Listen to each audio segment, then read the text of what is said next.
ओम शांति।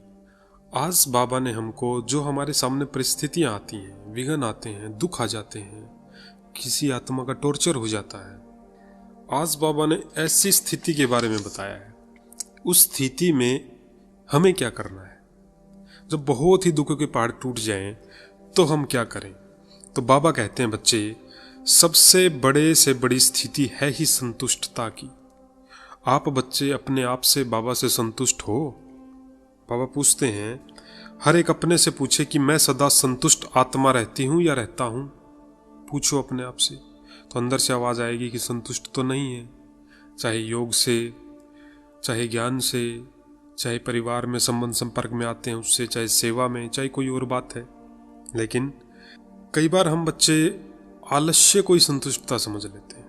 बाबा हमारी आंखें बीच बीच में खोलते रहते हैं। कई बच्चे क्या है, आराम में होते हैं और बोलते हैं, बाबा मैं तो बहुत संतुष्ट हूँ। वाह बाबा वाह वाह। है अलबेलापन, है आलस्य, रियल में आलस्य है। दूसरी आत्मा या टीचर बहन एक सेकंड में बता देगी वो भाई बहुत आलसी है, क्योंकि टीचर है ना, बाप दादा ने निमित्त बनाया है। पर जो आलस में है, अलबेलेपन में है, उसको ये दिखाई ही नहीं देता। वो तो अंदर से की बात बोलता है, मैं तो उड़ता पंछी हूँ। ना सेवा पे जाना, ना कहीं कुछ करना, बस कुर्सी पे बैठे रहना और ये रटते रहना, मैं आत्मा हूँ, मैं आत्मा हूँ, मैं आत्मा हूँ। खुद से ये समझना कि मेरी स्थिति तो ब्रह्मा बाप समान है ही, बस खुद से ही, एक्चुअल में नहीं होती। एक दो मुरली में जैसे बाबा ने हमको सुनाया है कि कई बच्चे ना बहुत गंभीर रहते हैं, बहुत गंभीर, चेहरे पे इतनी गंभीरता होती है, दूसरों को लगता है कि ये सैड है, ये दुखी है। लेकिन वो आत्मा अंदर से समझ रही होती है कि बाबा ने बोला कि बच्चे गंभीर रहना है, तो बिल्कुल ऐसे रहते जैसे उदास है। वो अपने को ही ऐसा समझते हैं कि मैं गंभीरता की अवस्था में हूँ, पर एक्चुअल में वो सेवा नहीं हो रही। दूसरी आत्मा देखते ही समझ जाती है कि दुखी है, बहुत दुखी है। तो कई बार हम अपनी ही नज़रों में ये समझते हैं मैं संतुष्ट हूँ, एक्चुअल में हम सच्चाई में जैसे बाबा बोलते हैं ना, वास्तव में संतुष्ट होते नहीं। बहुत कमाल की मुरली आज तो। बाबा कहते हैं, बच्चे, संतुष्ट आत्मा सदा सरव के और बाबा के समीप और समान स्थिति में रहती है। जो संतुष्ट आत्मा होगी ना, वो सबके बीच में रहेगी और ब्रह्मा बाप समान स्थिति में रहेगी। बाबा के समीप रहना अर्थात बुद्धि में बाबा रहना, और सब परिवार के बीच में सेवा में रहेगी आत्मा। उसको ये बाबा बोलते हैं संतुष्ट मणि की पहचान है ये। वो अकेला अकेला फील नहीं करेगा, वो न्यारा नहीं रहेगा। जैसे कई बार बच्चे क्या बोलते हैं, हमें तो बाबा मिला, हमें तो संसार की क्या जरूरत है, बाबा ही संसार है। अरे सेवा तो संसार की करनी है, तो जिसकी सेवा करनी है उस संसार में तो रहना होगा ना। लेकिन बुद्धि से न्यारेपन की बात बोलते हैं बाबा। स्थूल रूप में किनारा करने के लिए बाबा ने कभी नहीं बोला, लेकिन हम बाबा की बातों को बेहद के बजाय हद में ले आते हैं। बाबा कहते हैं, बच्चे, ऐसी स्थिति में रहने के लिए यानी संतुष्ट आत्मा बनने के लिए बहुत साक्षी दृष्टा अवस्था चाहिए, दूसरी त्रिकालदर्शी अवस्था चाहिए। एक तो साक्षी दृष्टा, साक्षी मत अर्थात उस आत्मा का पार्टी है ये। त्रिकालदर्शी अवस्था अर्थात तीनों कालों को जानने वाला। एक मुरली में बाबा ने क्या सुनाया, बच्चे, देवी देवताओं को भी त्रिकालदर्शी का टाइटल नहीं मिलता है, ये आप आत्माओं को मिलता है। कल क्या थे, आज क्या है, कल क्या बनेंगे, पास्ट फ्यूचर को देख के, वर्तमान को देख के किसी आत्मा के लिए क्या संकल्प करना है, इसके लिए त्रिकालदर्शीपन की स्थिति चाहिए। साक्षी दृष्टा अर्थात जो हो रहा है वो वही होना चाहिए। आज देखो पूरा संसार दुख में है ना, कितनी मानसिक चिंताएं हैं। आज कितने हॉस्पिटल है, सारे भरे पड़े हैं, नंबर ही नहीं आता, बेड नहीं मिलते लोगों को। जबकि इलाज फ्री नहीं होते, पैसे में होते हैं, तब भी बेड नहीं मिलते हैं लोगों को। क्यों? बीमारियां इतनी हो गई हैं, जितने हॉस्पिटल बनाओ कम पड़ते जाते हैं। अलग अलग तरह की बीमारियां। अच्छा, कई बार तो बीमारी नहीं होती, लेकिन पूरी जिंदगी वो बीमारी चलती है, जैसे सिर दर्द, कमर दर्द, घुटनों का दर्द, शुगर। ये अब इनको हम बीमारी नहीं कह सकते। बीमारी तो वो होती है ना, जैसे बुखार आई, हॉस्पिटल गए, 15 दिन लगे, 20 दिन ठीक लगे, तो ये बोलेंगे कि चलो मैं बीमार हुआ था, ठीक हो गया। पर घुटनों में दर्द है, कमर में दर्द है, इस हाथ में दर्द है, सिर में दर्द है, दिमाग में दर्द है, यहाँ दर्द है, वो उसका क्या करें? उसके लिए तो दर्द की गोली खाते रहो, चलते रहो। तो बीमारियां ही इतनी हो गई हैं, माहौल इतना खराब हो गया है, जिसके लिए बाबा बोलते हैं हाहाकार मचने वाली है। एक होता है चिताएं जलना, एक होता है मानसिक चिंताओं में आत्माओं का जलना। चिता तो क्या है, एक बार में आदमी को ख़त्म कर देती है, पर मानसिक चिंता दीमक की तरह होती है, धीरे धीरे धीरे धीरे। और संसार में देखो करोड़पति भी हैं ना, जो करोड़पति हैं वो भी आत्महत्या कर लेते हैं। कितने फिल्म स्टार ऐसे हैं जिन्होंने आत्महत्या कर ली। क्या उनके पास पैसे की कमी थी? क्या उनके पास नाम की कमी थी? क्या उनके पास कार नहीं थी, बंगला नहीं था? सब कुछ था, स्थूल साधन जो होते हैं, लेकिन मानसिक चिंता जल गई और मर गए एक दिन। तो बाबा ने आकर के हमको एक, जैसे बाबा बोलते हैं ना, आपका नया जन्म हुआ है, उसको फील करना है। उसके लिए बाबा ने बोला साक्षी दृष्टा, जो हो रहा है वही होना है। कई बार हम बोलते हैं जो नए नए बाबा के बच्चे होते हैं, बाबा विनाश नहीं होना चाहिए, ये दुनिया सही है। क्योंकि विनाश शब्द में ही क्या है, ये सोचते हैं यार सही नहीं हो रहा है, लेकिन बाबा कहते हैं विनाश नहीं हो रहा, स्थापना हो रही है। नए धर्म की स्थापना के लिए पुराने का विनाश, यानी कि नया घर बनाते हैं तो पुराना घर तोड़ेंगे तभी तो उस जगह नया घर बनेगा। इस पृथ्वी पर ही तो देवी देवता आएंगे, या तो ऐसे होता चलो चांद है या मंगल ग्रह वहाँ पे नई धरती बाबा क्रिएट करेंगे, वो तो एक अलग बात होती। पर पृथ्वी पर ही देवी देवता आएंगे तो पुराना टूटेगा ना। पुराने मकान की जगह नया मकान कैसे बनेगा? पुराना तोड़ेंगे पहले, तो पहले विनाश होगा। लेकिन बाबा तो देखो कितने एडवांस सोच रखते हैं। बाबा ने हमको घर को तोड़ने से पहले ही मनसा में ये फील करवा दिया कि बच्चे नया घर बनेगा, नया घर बनेगा, नया घर बनेगा, इसलिए विनाश होना है। बाबा कहते हैं बच्चे हर कर्म में त्रिकालदर्शीपन, अर्थात हर बात को तीनों कालों को परख कर फिर कर्म करने वाले। कल क्या थे, आज क्या है, कल क्या बनेंगे, परखो, संकल्प करो। जो बुरे संकल्प हम करते हैं किस्मत को कोसने वाले जैसे, या व्यर्थ संकल्प चलते हैं, नेगेटिव चलते हैं, तो वहाँ पर हम साक्षी दृष्टा का, जैसे ब्रह्मा बाबा को भी तो ये दिखता होगा ना कि संसार कितना दुखी है, शिव बाबा को भी ये दिखता है कि संसार कितना दुखी है, पर बाबा हलचल में नहीं आते। क्यों? क्योंकि साक्षी दृष्टा भाव, साक्षी दृष्टि की स्थिति में ब्रह्मा बाबा आज भी वतन में रहते हैं कि बच्चे यही होना है। जैसे बाबा ने हमको सुनाया बच्चे खूने नायक खेल होगा भारत में, बॉम्ब्स चलेंगे। बॉम्ब्स चलने का मतलब क्या है? आत्माएं तड़पेंगी, मरेंगी, जलेंगी। लेकिन ब्रह्मा बाबा या हम जो आत्मा, ब्राह्मण आत्मा जिसके लिए बाबा बोलते हैं, एकदम से न्यारी अवस्था में होना आपको उस समय, क्योंकि खेल को देखना है ना। सोचिए हाहाकार के समय बाबा हमको ये बोल रहे हैं कि आपकी प्रैक्टिस इतनी फास्ट, इतनी पावरफुल होनी चाहिए कि आप सबको मनसा सेवाओं का दान दे सको। वो दर्द में होंगी, चिल्लाएंगी, लेकिन ब्रह्मा बाबा और शिव बाबा उस समय साक्षी दृष्टा सदा ही रहते हैं, हम नहीं रह पाते। बहुत वंडरफुल मुरली चल रही है। बाबा धीरे धीरे हमारे परिस्थितियों पर हमको लेके आ रहे हैं कि क्यों आप बच्चे संतुष्ट नहीं रह पाते। बाबा कहते हैं इसके लिए दो बातें, एक संबंध और एक संपत्ति। और संपत्ति तो बहुत इंपॉर्टेंट है और संबंध उससे भी ज़्यादा इंपॉर्टेंट है। सोचो किसी के पास ना पैसे हो और ना कोई संबंध हो, कोई संबंधी हो, यारा प्यारा दोस्त या बच्चे बीवी, या घर में कोई ना हो, कोई संबंधी ना हो, जिसका इस संसार में कोई संबंधी ना हो और उसके पास कोई संपत्ति ना हो, सोचो उसका जीवन कैसा होगा। तो बाबा कहते हैं त्रिकालदर्शी अवस्था के लिए और साक्षी दृष्टा के लिए दो चीज़ें चाहिए, एक तो संबंध और संपत्ति। बाबा कहते हैं संबंध भी अविनाशी, संपत्ति भी अविनाशी, और ये दोनों किससे प्राप्त होती है? हमें शिव बाबा से। संपत्ति अर्थात देखो कितना ज्ञान का खजाना दिया, जिसके लिए बाबा बोलते हैं भविष्य में आप पद्मपति बनते हो। यहाँ आप 1 रुपया लगाते हो, एक मुरली में बाबा ने बोला ना, या तो इंश्योर करते हो यानी बीमा करवा लेते हो आप बच्चे, थोड़ा थोड़ा धन देते हो बाबा की सेवा में, और आप बच्चे देखो कितने चालाक हो, भविष्य में स्वर्ग में कितना अथाह धन ले लेते हो बाबा से। थोड़ा सा देते हो और बदले में बहुत ले लेते हो। इस पर भी बाबा ने एक मुरली चलाई है। कई बच्चे सोचते हैं मैंने बाबा की इतनी सेवा की, मैंने बाबा को इतना दिया, लेकिन बाबा कहते बच्चे आपने क्या दिया है? क्या आपके पास देने के लिए? आप भगवान को दे ही क्या सकते हो?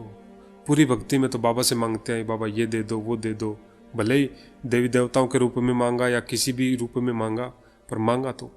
और बाबा ने तो बोला आप बच्चों ने तो मांगना भी नहीं आया, क्या मांगा? एक प्लॉट दे दो, बच्चा दे दो, घर दे दो, ये दे दो, वो दे दो। लेकिन बाबा कहते हैं तो पुरानी दुनिया है, इससे तो अब बल्कि दिल हटाओ। नई दुनिया में बाबा सारे भंडारे एडवांस भरपूर करेगा। अब इसमें कई बार नई भाई बहनें ये सवाल कर देते हैं कि किसने देखा स्वर्ग, भविष्य किसने देखा है? इस पे भी बाबा की एक मुरली चली है। बच्चे नई दुनिया स्थापन करने से पहले बाबा आपको साक्षात्कार कराएगा, ऐसे ही ट्रांसफर नहीं करेगा। जब शुरू शुरू में यज्ञ स्थापन हुआ तो कौन सी लीलाएं चली? साक्षात्कार की लीलाएं चली, ना कि सेवाओं की लीला चली। सेवा नहीं थी, योग भी नहीं था, सिर्फ साक्षात्कार थे। किसी को कृष्ण दिखाई दे रहा है, किसी को कुछ दिखाई दे रहा है, किसी को राधा दिखाई दे रही है, किसी को लाइट दिखाई दे रही है, किसी को भाषण आई कि कोई बुला रहा है, चलो चलो चलो। साक्षात्कार की लीला चली ना शुरू में। तो बाबा के ये बोल है मुरलियों में, बिना साक्षात्कार कराए, बिना दर्शन कराए ट्रांसफर नहीं करेगा बाबा। हाँ, इसके लिए बाबा ने एक शर्त लगाई है कि जो योग्य आत्माएं होंगी उनको मालूम पड़ेगा कि वो क्या बनेंगे, दूसरे क्या बनेंगे।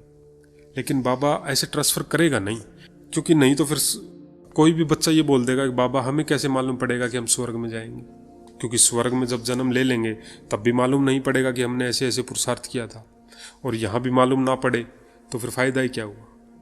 लेकिन बाबा के बोल हैं, बिना साक्षात्कार के बाबा ट्रांसफर नहीं करेगा, सबको बताएगा कि क्या क्या बनोगे।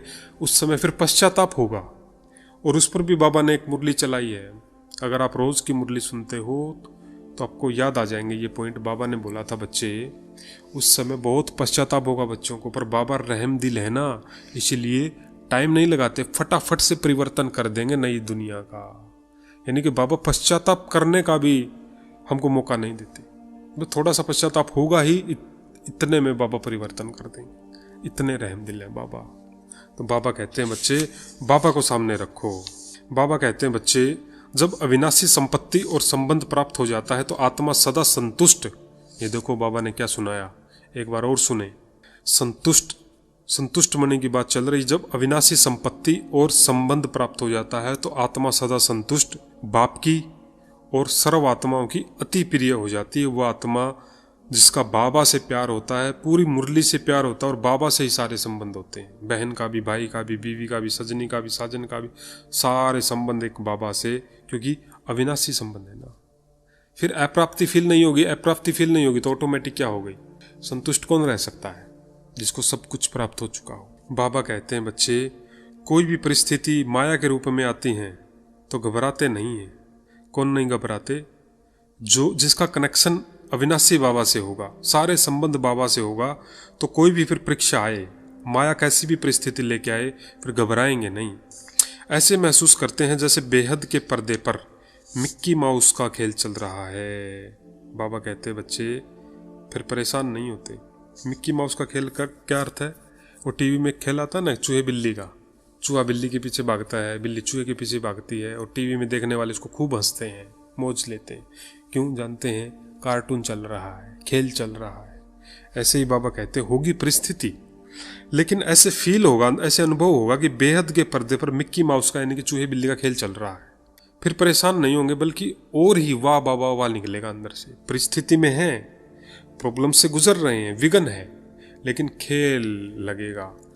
बाबा कहते हैं बच्चे, मिक्की माउस का खेल देख मनोरंजन करते हो ना। कार्टून जब देखते हैं बच्चे भी हंसते हैं, बड़े भी हंसते हैं। क्यों? जानते हैं खेल चल रहा है।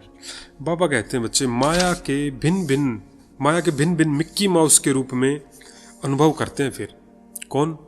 जिसका संबंध बाबा, सारे संबंध बाबा से होंगे, जो साक्षी दृष्टा होगा, जो त्रिकालदर्शीपन में रहेगा, वो सारी परिस्थितियों को खेल समझेगा। ऐसी स्थिति अनुभव, बाबा कहते हैं बच्चे, ऐसी स्थिति का अनुभव बाबा द्वारा सर्व को प्राप्त करना ही है। सभी बच्चों को बाबा से अनुभव के द्वारा ये स्थिति, ऐसी स्थिति प्राप्त करनी है। बाबा कहते हैं किया भी है।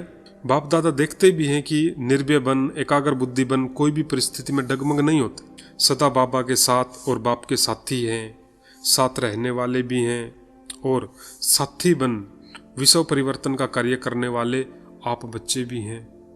तो बाबा यहाँ मुबारक भी देते हैं हम बच्चों को कि निर्भय भी रहते हैं, एकाग्र बुद्धि भी है, परिस्थितियों में डगमग भी नहीं होते, बाबा के साथ भी रहते हैं, बाबा के साथी भी हैं, साथ रहने वाले भी हैं, साथी बन विश्व परिवर्तन का कार्य करने वाले भी हैं। बाबा सुनाते हैं बच्चे, हर एक बच्चे को, चाहे कहाँ भी रहते हैं, चाहे भारत में रहते हैं, फॉरेन में रहते हैं, विदेश में रहते हैं, लेकिन वरदान सभी को बाप दादा का एक ही मिलता है। सबको एक जैसा वरदान मिलता है, एक जैसी मुरली मिलती है, एक जैसी पढ़ाई मिलती है। बाबा कहते हैं बच्चे, जैसे कोई भी बीज होता है ना, तो उसका फल निकालने के लिए उसको पानी और धूप चाहिए, तब फल निकलता है। किसी भी पौधे को बीज से पौधा कब बनेगा? जब उसको पानी मिलेगा, धूप मिलेगी, वातावरण मिलेगा, तब फल निकलता है ना। तो बाबा कहते हैं बच्चे, बाबा का वरदान रोज बच्चों को सभी को एक ही मिलता है, हर रोज मिलता है। तो वरदान का फल निकालना है, उसके लिए क्या करेंगे? जैसे किसी बीज से फल निकालना है तो उसको धूप चाहिए, पानी चाहिए, मिट्टी अच्छी चाहिए, खाद चाहिए, उसकी देखभाल केयर चाहिए ना।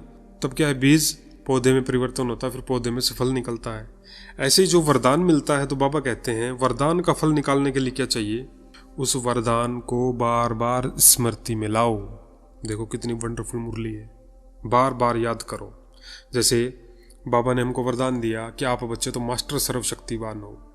मास्टर सर्वशक्तिवान की स्थिति में स्थित रहे विश्व को परिवर्तन करने वाले आप बच्चे, तो मान लो ये एक वरदान है, लेकिन इसको बार बार स्मृति में लाना है पूरे दिन। मैं मास्टर सर्वशक्तिवान हूँ, मुझे विश्व परिवर्तन करना है। बाबा ने मुझे निमित्त बनाया है, उससे पहले मुझे खुद को परिवर्तन करना है। इसको बोलते हैं स्मृति में लाना, बार बार मनन करना।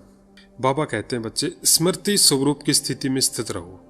बाबा कहते हैं बच्चे बार बार सिमरन नहीं, तोते की तरह रटने की बात नहीं कह रहे बाबा। जैसे भक्ति में बोलते हैं ना, जय श्री राम, जय श्री राम, जय श्री कृष्ण, ऐसे माला लेते हैं और रटते रहते हैं। बाबा कहते हैं सिमरन नहीं, स्मृति। उसको फील करो, अनुभव करो, उसको याद करो। बाबा कहते हैं इसको बोलते हैं पानी देना। और स्वरूप में स्थित होना, यह है धूप लगाना। यानी कि स्मृति, उस वरदान को याद करना, पानी देना है। उसके अनुभव में टिक जाना, मतलब उसको धूप देना है। पानी देंगे, धूप देंगे वरदान को, तो वरदान सिद्ध हो जाएगा, यानी कि फल निकल आएगा उसका। यानी कि वरदान क्या है? मैं मास्टर सर्वशक्तिवान हूँ, तो फिर पूरे दिन चाहे कैसी भी परिस्थिति आए, मिक्की माउस का खेल अनुभव करेंगे। क्यों? क्योंकि वरदान अनुभव स्वरूप में है, शक्ति स्वरूप में है। बाबा कहते हैं बच्चे, अभी बाबा आपसे क्या चाहते हैं? हर एक बच्चे से बाबा क्या चाहते हैं? बाप दादा कुछ समय से लेके वार्निंग दे ही रहे हैं समय की। अटेंशन देना, आपका ध्यान मुरली में होना चाहिए। बाबा बहुत वंडरफुल मुरली हमको सुना रहे हैं। बाप दादा कुछ समय से लेके वार्निंग दे ही रहे हैं समय की। हर बच्चे की पढ़ाई की रिजल्ट का समय अचानक आना है, अचानक पेपर होगा। और पेपर, सबसे बड़ा पेपर बाबा ने बताया हमको, मोह की तरफ से आएगा। नष्टो मोह स्मृति लब्धा, सबसे बड़ा पेपर सबसे कम समय का। जैसे आज भी बड़े बड़े पेपर होते हैं ना, तो टाइम कितना मिलता है? एक क्वेश्चन के लिए 30 सेकंड मिलते हैं। सोचो 90 क्वेश्चन हो, टाइम कितना कम हो गया है, जिसमें मैथ भी है, इंग्लिश भी है, हिंदी भी है, जनरल नॉलेज भी, कितने हैं। और यहाँ तो एक ही पेपर आएगा, नष्टो मोह, किसी चीज़ से प्यार, आत्मा से प्यार, बॉडी से प्यार, अपने देह से प्यार, लास्ट में खींचेगा ना। तो बाबा कहते हैं अचानक आएगा, इसके लिए सदा एवर रेडी, हमेशा एवर रेडी रहो। साथ साथ बाबा हम बच्चों को ये इशारा भी दे रहे हैं कि अभी समय है उड़ती कला के तीव्र पुरुषार्थ का। अभी भी समय है उड़ती कला के तीव्र पुरुषार्थ का, यानी कि उड़ना भी है और उड़ने में भी फास्ट उड़ना है। चल नहीं रहे हैं, उड़ रहे हैं। इसका मतलब बाबा सुनाते हैं बच्चे, साधारण रीति से अपनी दिनचर्या व्यतीत करना, इसको बोलते हैं साधारण पुरुषार्थ। अमृत वेला किया, मुरली सुनी, ठीक है, थोड़ी बहुत सेवा कर ली, फिर शाम हो गई, फिर थोड़ा बहुत योग कर लिया, हाँ, फिर बाबा को गुड नाइट की, सो गई, दिन ऐसे ही खाली गया। इसको बोलते साधारण दिनचर्या। दिनचर्या तो है लेकिन साधारण है। लेकिन बाबा कहते हैं फास्ट। फास्ट जैसे 18 जनवरी को जो हमारी स्थिति होती है ना, सभी ब्राह्मण बच्चों की 18 जनवरी के दिन जो स्थिति होती है कितनी पावरफुल होती है, वो स्थिति हर रोज हो। 1 जनवरी से लेके 18 जनवरी तक या 31 जनवरी तक सभी बच्चों की कितनी पावरफुल स्थिति होती है। क्यों? क्योंकि ब्रह्मा बाप समान हम कितना अभ्यास करते हैं, कितना शांत रहते हैं, कितना खुश रहते हैं, लेकिन अगले महीने, उससे अगले महीने फिर डगमग हो जाते हैं। तो 18 जनवरी के दिन जो हम सभी बच्चों की जो फीलिंग होती है, अनुभव होता है, बाबा के प्यार में समाये हुए होते हैं, वो हर रोज हो। बाबा कहते हैं बच्चे, अब वो समय कॉमन पुरुषार्थ का गया, इसलिए बाबा साधारण पुरुषार्थ के लिए अब बाप दादा इशारा दे रहे हैं। हर सेकंड, हर संकल्प चेक करो, एक एक सेकंड कहाँ गायब हो रहा है चेक करो। अभी देखो आपकी उम्र क्या है, कितने साल ज्ञान में हो गई, कितना समय चला गया साधारण चलते चलते। हर सेकंड, हर संकल्प चेक करो। बाबा कहते हैं बच्चे, मानो अपना तीव्र पुरुषार्थ न करके, तेज पुरुषार्थ ना करके 1 घंटा साधारण पुरुषार्थ में रहे, यानी कि हम जैसे नेचुरल करते हैं बस नॉर्मल पुरुषार्थ में चल रहे हैं, लेकिन फास्ट नहीं किया। तो उस 1 घंटे में अचानक अगर फाइनल पेपर का टाइम आ गया तो अंतमते सो गति क्या होगी, यानी कि उसमें मान लो मृत्यु का समय आ गया, शरीर छोड़ने का समय आ गया, तो अंतमते सो गति क्या होगी। कोई विनाश होगा तो तब तो होगा, लेकिन बाबा ने क्या सुना, शरीरों का तो कोई भरोसा नहीं है ना। ये तो बाबा ने आपके शरीरों का भी इसलिए रोक रखा है क्योंकि बाबा को तो सेवा करवानी है। ये भी बाबा के मुरलियों में बोल है कि बच्चे आपका शरीर तो कब का छूट जाता, ये तो बाबा ने सेवार्थ रखा हुआ है, तो इस शरीर से 1-1 सेकंड कार्य लेना है। बाबा कहते बच्चे वो 1 घंटे का साधारण पुरुषार्थ कितना नुकसान कर देगा। इसीलिए बाप दादा हर बच्चे को हर संकल्प, हर सेकंड, संकल्प और सेकंड के महत्व को समय प्रति समय इशारा दे रहे हैं कि समय और सेकंड दोनों को चेक करो। बार बार बाबा इशारा दे रहे हैं, बच्चे चेक करो। साधारण पुरुषार्थ नहीं बच्चे, फास्ट पुरुषार्थ। अभी तो बाबा की जब ऐसी ऐसी ऊंची बातें सुनते हैं तो छोटी छोटी परिस्थितियां तो कुछ भी नहीं है, छूमंत्र की तरह गायब। बाबा कहते हैं बच्चे हलचल के समय अचल रहने का पुरुषार्थ तीव्र पुरुषार्थी ही कर सकता है। एक बार और सुनते हैं, कितने वंडरफुल पॉइंट है। हलचल के समय, हाहाकार के समय, विघ्नों के समय, परिस्थितियों के समय अचल रहने का पुरुषार्थ, यानी जो अंदर से हिलेगा नहीं वो वही कर पाएगा जिसका पुरुषार्थ फास्ट होगा, तीव्र होगा, तेज होगा।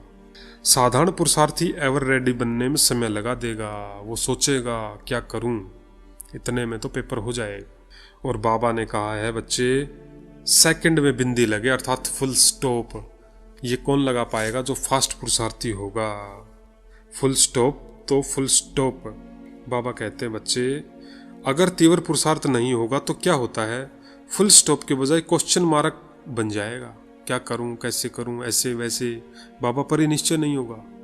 तो बाबा कहते हैं बच्चे फुल स्टॉप तो फुल स्टॉप हो जाए, बस बिंदी, यही होना था।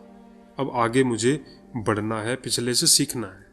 बाबा कहते हैं बच्चे आश्चर्य की मात्रा भी नहीं हो, क्योंकि क्या करूं, कैसे करूं, क्या होगा, कैसे होगा, क्यों, क्या, कैसे, ऐसे वैसे, ये सोचने का भी समय नहीं मिलेगा। तो बाबा कहते हैं बच्चे तो इतना फास्ट पुरुषार्थ करना ही है और पेपर में पास होना ही है। बाबा ने हमको आज इतना अटेंशन दिलाया है। ये वाली मुरली बाबा के बच्चों के पास व्हाट्सएप ग्रुप वगैरह वह शेयर जरूर करना। तो आज बाबा ने कितनी वंडरफुल मुरली हम बच्चों को सुनाई, जिसके लिए बाबा का दिल से शुक्रिया बाबा, शुक्रिया बाबा, शुक्रिया बाबा। अच्छा, ओम शांति।